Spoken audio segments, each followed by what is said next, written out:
Saudações, Dux e duquesas tricolores. Aqui quem fala é Duque Tricolor, trazendo mais uma análise que falaram que é muito boa de um texto do Flupress do Dedé Moreira. Espero que realmente seja do nível que todo mundo esteja falando. Sente no divã e vamos nessa. Flupress. E faz Laranjeiras de novo sonhar. Quem diz isso? Quem escreveu isso? Dedé Moreira. Vamos ver o que ele vai falar sobre isso. Bom, é um texto até curto, mas vamos lá. No texto de hoje, eu não vou esmiuçar demais a parte tática como é praxe na coluna. Ótimo. Evolução. Já temos uma evolução aí. O excelente Carlos Eduardo Mansur, Sport TV, o fez brilhantemente na sua coluna do GE. E eu sugiro que vocês busquem. É um texto muito didático. Adivinha o que eu vou fazer? Já vou ir pra lá também ver isso. Não nesse vídeo, mas nos próximos vídeos. O fez brilhantemente na coluna do GE. E eu sugiro que vocês busquem. É um texto muito didático. Qualquer coisa que eu escrevesse por aqui hoje ficaria muito parecido com o que ele escreveu. Vamos ver, né? Se a gente vai gostar. Fernando Diniz é disparado o maior acerto da gestão Mário no futebol. Sabe,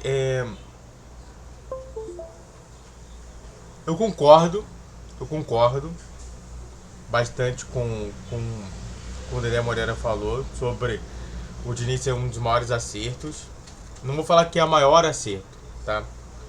Por que acontece? Na minha concepção tem tanta coisa que realmente a gente pode analisar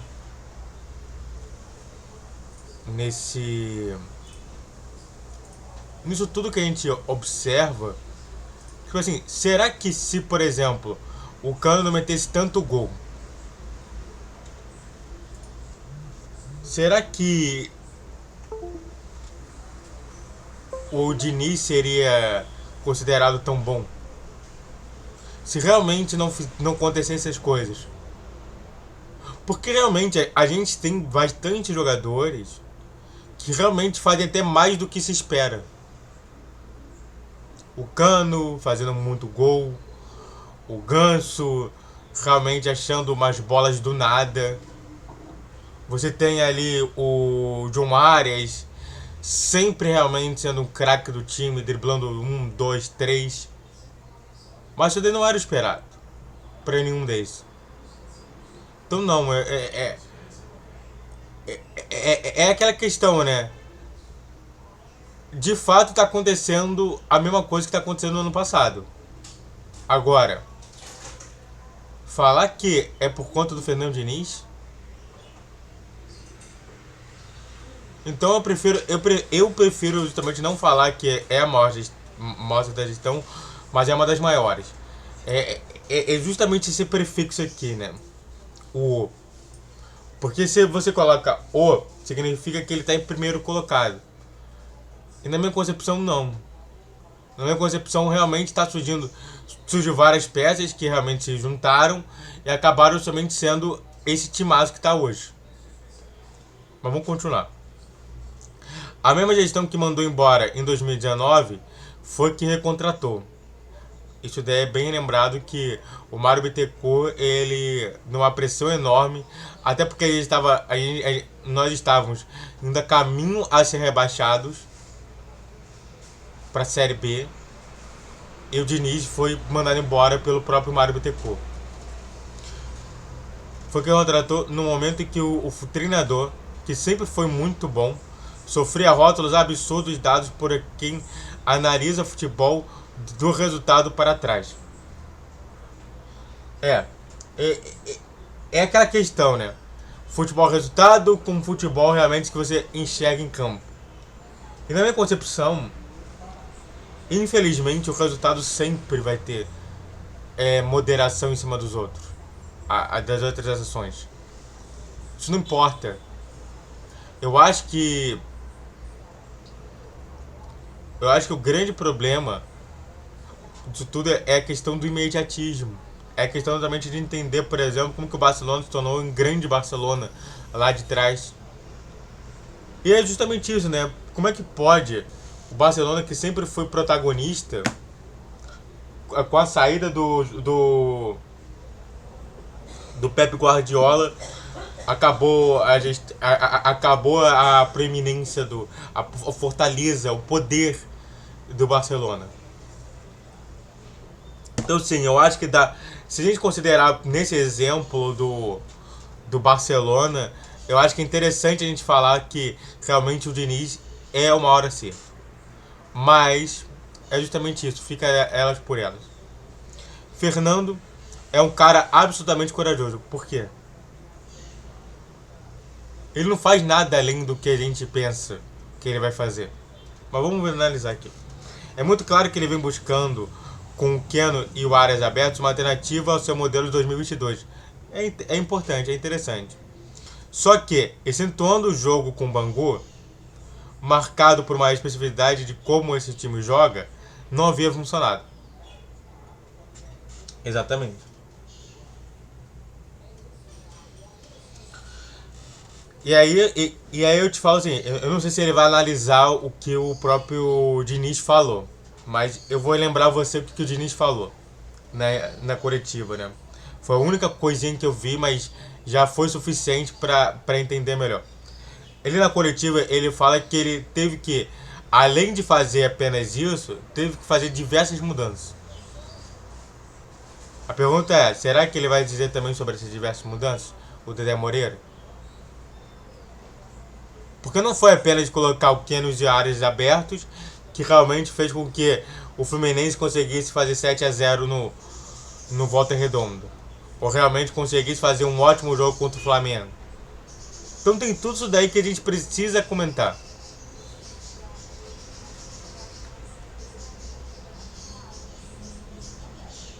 Tá.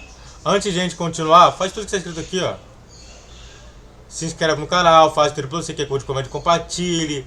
Vídeo todos os dias 10, 12, 20 horas. Redes sociais da descrição e Pix na tela. Só bora que a gente vai falar.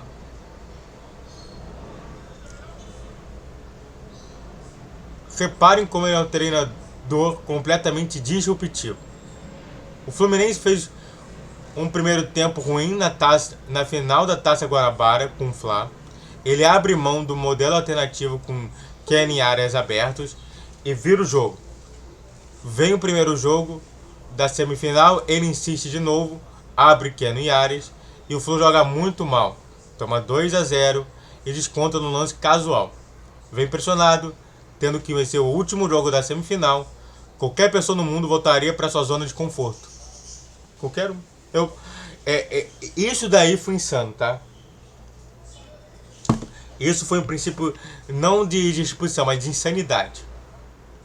Porque todo mundo já estava falando, ele vai voltar no sua zona de conforto, ele vai trabalhar com o que ele tem ali de melhor, que é o jogo de aposicionamentos, mas ele não. Ele continuou com a mesma situação.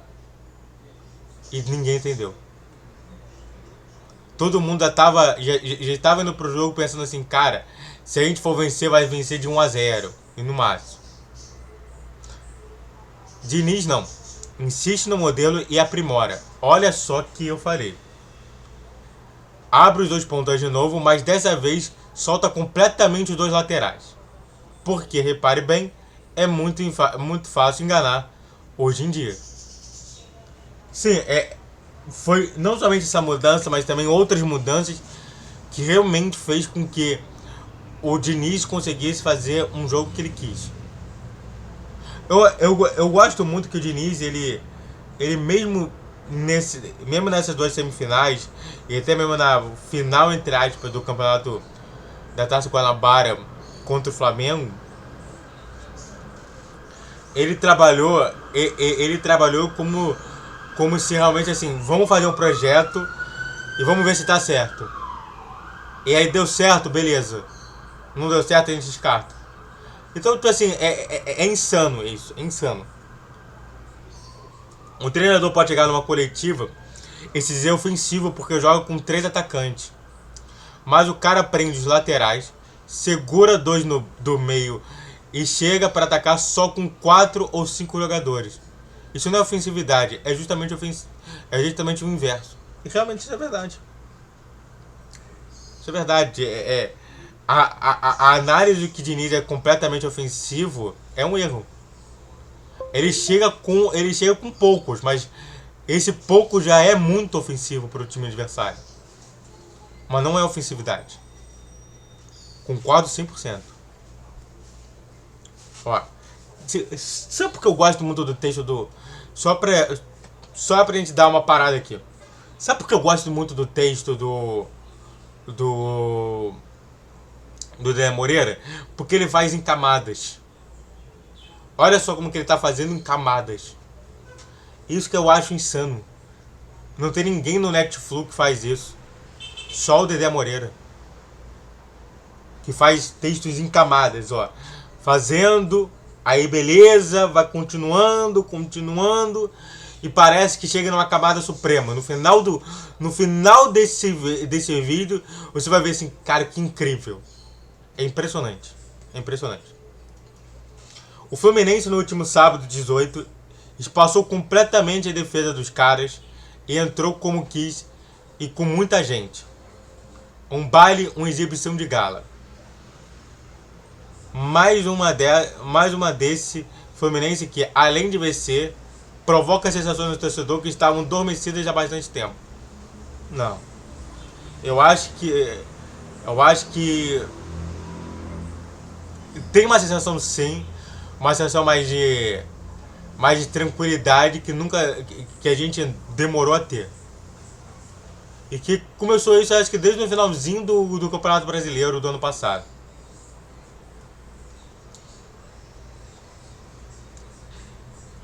O trabalho é tão bem feito que o Fluminense chega a uma final de Carioca contra um dos maiores Flamengo da história como favorito. Favorito, ponto. Favorito. E o trabalho do Flamengo, diferente do que aconteceu nas finais de 2020 e 2021, a chave para os dois títulos dele vai ser anular o Fluminense. Porque bola, hoje, esse Flamengo não tem mais que o Flu para ir para cima. Sim. Tanto que a gente pode ver, tanto que quem viu o jogo do Flamengo e Vasco sente isso. E não é à toa que qualquer cara que esteja falando sobre Flamengo hoje esteja falando sobre isso. Então não tem nem que discordar, não. O Fluminense é o favorito porque possui hoje mais elementos que o Flamengo para vencer as partidas. E as tem vencido quando o Fla é o adversário. Sim. É impressionante, mas isso daí foi engraçado que isso daí vai ser uma mudança histórica pro Fluminense do ano passado, a final do Fluminense do ano passado para essa. Enquanto a final do Fluminense ano passado era justamente cancelar, realmente contrapor o Flamengo, no ano seguinte, o Flamengo é que vai tentar contrapor o Fluminense. Isso vai ser interessante. Não é ruim ser favorito. Aquela história de prefiro ser o azarão, o timinho, é papo de torcedor de time pequeno, sim. Time grande é favorito, sim. Joga e age como favorito e ganha ou perde como favorito. É do jogo. Eu prefiro meio termo. Eu acho que é um exagero você falar sobre esses dois. Primeiramente, que o time do Flamengo ainda é o time que tem maior salário do hemisfério sul. Eu não sei se você sabe, Dedé, que o Flamengo é o time que tem maior custo do hemisfério sul, ou seja, corta a terra no meio e você vai ter a parte de baixo da terra, corta a terra no meio e de cima e embaixo, e você vai ter todos os países de baixo do hemisfério a parte sul do hemisfério e tenta achar qualquer clube que realmente ganhe mais dinheiro, mais salário do que o Flamengo. Não ganha. Então realmente falar que é favorito. Em termos de futebol, é favorito. Em termos de salário financeiro, não é. Mas é interessante a gente ver isso. E essa grandeza no jogar, que devolve o Fluminense protagonista, temido, é o DNA desse trabalho. Não tenho dúvidas, será uma final jogada para anular o favorito. O time que joga mais bola. Espero que seja, né? Se no ano passado, com a Abel, que a gente não tinha tanta estrutura assim, a gente ganhou tentando anular eles, nesse ano será que vai ser diferente? Vai ser igual? Eles vão conseguir anular e a gente vai perder? Não sei. Vitor Pereira já conseguiu fazer isso na semifinal na Copa do Brasil, contra nós. E esse é o cuidado que a gente precisa ter com rótulos. A solução para o jogo contra o Volta Redonda possivelmente não será a solução para o jogo contra o Flamengo. Mas isso é assunto para a próxima coluna. Saudações tricolor. Sim, a solução não pode ser a mesma. Tem que ser encontrado sim. Mas eu acho que desde aquele jogo decisivo para ver quem ganhava a Taça Guanabara, o Diniz já encontrou a solução. E eu acho que ele já fez alguns testes para ver se realmente essa solução daria certo. Eu acho que o Diniz até foi maior do que o próprio entendimento das pessoas. Tanto que eu escutei uma pergunta. Eu escutei uma pergunta também da própria coletiva dele que me deixou intrigado, né? Que foi justamente isso, né? Você continuou tentando, falar assim, olha só, eu tentei para já fazer algumas análises e no jogo seguinte eu já consegui resolver esse problema. Mas o que eu entendi a mais disso é que ele testou. O Diniz testou contra o Volta Redonda. E deu certo. Alguma coisa no Volta Redonda e Fluminense ele testou para o jogo da final. O que é, ainda não sabemos.